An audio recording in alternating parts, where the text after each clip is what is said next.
never forgive and never forget. That's the bottom line. Well, I mean, the whole thing about forgive and forgetting is the majority of people who say it, if not all people that say forgive and forget, are people that have that they've never had anything done to them. Your Jerry Corbyn type mobs. Aye, that's the type that normally expect things of other people, but wouldn't do it themselves if they were in that position. But like I said, the point in tonight's show is really to highlight these atrocities and really explain why the answer's no. That we won't be forgetting, not forgiven, because we've mentioned off-duty soldiers already. We've mentioned the likes of Jane McConville. We've even mentioned young children dying, and 3-year-old. That's terrible. But we're going to go into quite soon how the IRA kill babies of 6 months old, which that would have been the moral furniture show bombing, I think. Is that right? There's also one in Germany. As well. As well. Right. The little baby gets put into a car, and unbeknownst to them, there's a bomb underneath that car. But no, David, the floor's yours just now, mate. If there's anything else you want to bring up before we move on, mate. No, mate. I could go and make Coleraine bombing, Claudia bombing, Shankill bombing. We know you're the cousin of one of the murdered soldiers. We know as the 3 Scottish soldiers. Aye, I do go my doggy. Aye. Forgive and forget, David. For instance, if I came up to you and I says to you, David, why don't you just forgive and forget? What would your standard reply be to that? As somebody that's lost family members to the IRA. I probably think you need locked up, Chris. You think so? Aye, the mental hospital or something you'd be put in, though. Come up and say, saying that, if you caught me in a good day, you might be alright. If you caught me in a bad day, well, you could maybe end up falling under a bus or something. You know what I mean? Because emotions are... Chris, I would say they were... my fucking auntie mourned for 30 years. She went to her grave, you know what I mean, for that boy, you know what I mean? 30 years, that woman mourned, no? 1996 she died, no? And she mourned all the years, no? And as you say, you've got these people that are in, I don't know what it is, about 80 grand a year, and they've got their wee holiday homes and all the rest, and you're out there saying, listen, just brush under the carpet. I thought, what? Well, last question from me to you, David, right, would be... We have people who have lost loved ones to the IRA, and a very small number of them have received some form of justice, right? You and your family have never received justice, so in your opinion, by never receiving kind of justice, right? Does the pain ease through time, or does it get worse? Chris, that's a scar, right? That's a scar. But does it get worse because justice hasn't been done? Do you think if justice were to be done, you would feel different? In terms of kind of forgive and forget, if justice were done, would forgiving and forgetting... If the state says what they were going to do, went to the historical inquiries team, this and that, they give you reports, you look and say, right, you bother, and then you look at other ones. I mean, well, give an example. Every IRA man that was shot with the British Army in Northern Ireland, right? Every single one of them was going to the garage, right, to get a pint of milk. Now, if I go to the garage the night, Chris, at say 12 o'clock tonight, right, to buy a pint of milk, because I've run out of milk, I'm not going to have a fucking Armalite in my jacket. Do you know what I mean? Come on. They're having a laugh, no? They're actually just laughing all about the bank, that mob, you know? Of and course. The bottom line is, you can never forgive and forget. You maybe put it at the back of your head. It's always there, mate. It's a scar that doesn't heal. It's a scar, that's exactly the word. A scar that does never heal, mate. Nah, never heal. No chance. A scar that never heals. Well, David, thanks very much for your time. No, no bother, mate. That's magic. I wish you the best with the rest of your show, mate. Thanking you. All right, pal. Speak to you. Right, bye-bye. Folks, we heard from David there. A scar that never heals. That's coming from a man who is a family member of one of the 3 Scottish soldiers. They've never received justice. It's also a man who knows about most atrocities that were carried out by the IRA, and he's saying forgive and forget is never going to happen. It's a scar that never heals. I think that's what we'll take from David's call, a scar that never heals. The PUO Community Radio cannot and will not be held responsible for the views of any panel member, chatroom user or caller who participates on any of our broadcasts, nor can we be held responsible for any content from any external website links that may appear on air or in the chat box. There's one that I'm fairly certain not many people do know about, and I'll bring it up just now. It's the killings of Nick Spanos and Stephen Melrose. They were Australian tourists. So, Australian, Nick and Stephen, both Australian tourists. They were shot dead in the Netherlands by the Provisional IRA on the 27th of May 1990. Not that long ago, to be fair, in the wider kind of scale of things. Nick Spanos, Stephen Melrose, Australian tourists, shot dead in the Netherlands by the Provisional IRA on the 27th of May 1990. The IRA they mistakenly thought that they were off-duty British soldiers, and they killed them. They shot them dead. The attack was part of the IRA campaign on mainland Europe. British Army personnel at the time and to this day are still based in Germany. But yeah, there's two innocent people, like the majority of those murdered by the IRA were. The majority were innocent people. Nick Spanos, Stephen Melrose, both shot dead because the IRA thought they were off-duty British soldiers. They were shot dead in the Netherlands. That's two that I didn't know about until only earlier on this afternoon. Next, what we're going to come on to is what people refer to as the Corporal's killings of David Howes and Derek Wood, 19th of March 1988.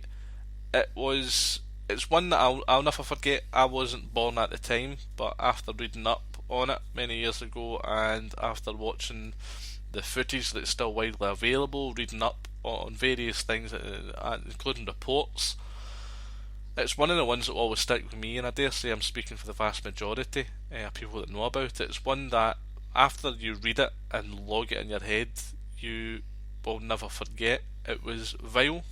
It was horrible to watch. There's no real words to express how those men were murdered on the day that they were. If you're sitting listening and there's something that you want to bring up, is there an experience that you've had with Republicans and IRA, and you can't forgive and forget, is there something that do you want to answer the question? If someone came up to you and said forgive and forget, what would your reply be to it? Bring it up, folks. You can contact us on Twitter at PUL_radio, PUL Community Radio on Facebook. Email the studio at pulcommunityradio.com, or you can call us on 0141 416 1690. The day before the July fair, the ribbon men.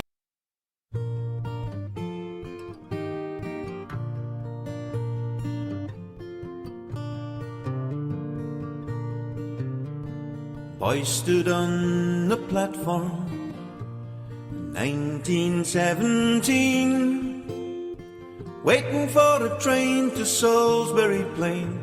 They were only in their teens. A lad to his mother said in a fret, we'll be home by Christmas Day. And the piper played Scotland the Brave as he waved the boys away. Calling down the line, calling down the line, and they rallied round to the piper's tune. It was calling down the line.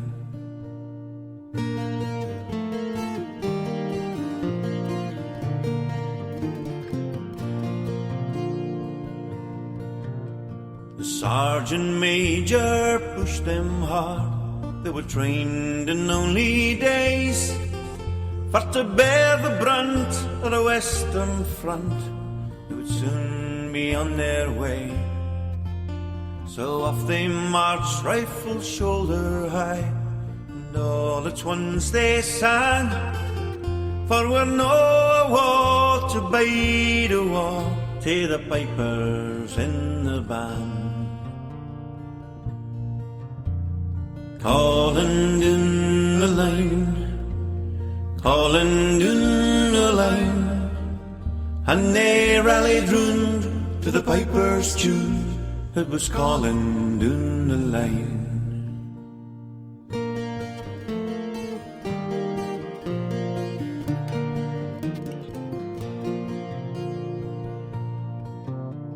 The thunder echoed through the trench as the shells had been rained, and the general spent 1,000 men for every inch they gained. The brave young men faced their battle dawn, so proud to do their job, and the pipers stood in a line of fire and played them o'er the top. Calling down the line, calling down the line, and they rallied round to the piper's tune. It was calling down the line.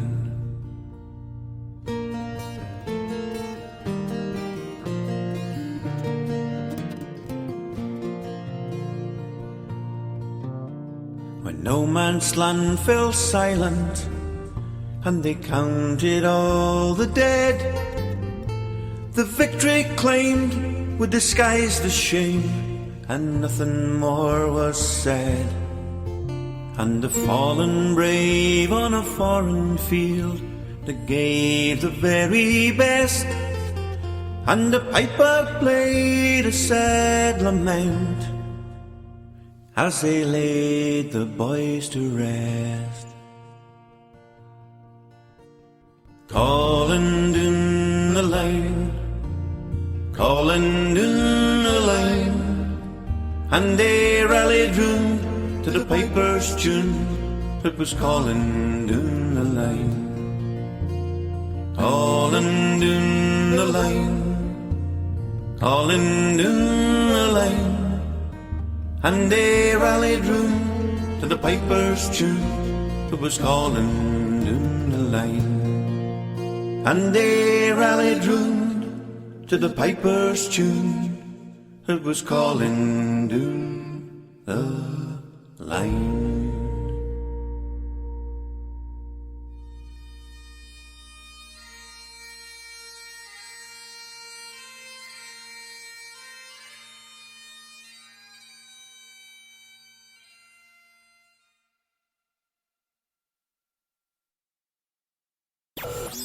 Call now on 01141 416 1690.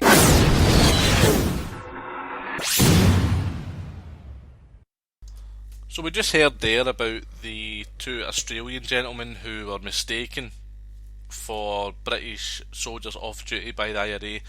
They were murdered.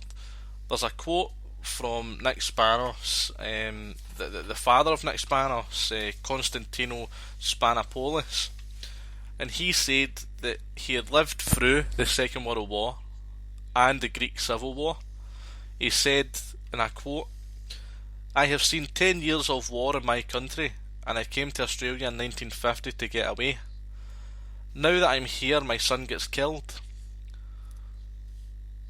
So, when we look further down on the book that I'm reading, 3 men and a woman were charged with the killings. One of the men was convicted, but the conviction was subsequently overturned on appeal, and he was able to return to Ireland. So again, no real justice. So no real justice for that father, for that father and mother, or the family, the whole of the Spanos family. That's a family that I reckon, if they were asked forgive and forget, they would say, no chance, forget it, not a chance. A family that has not had justice, The father's lived through many wars, 2 wars that he's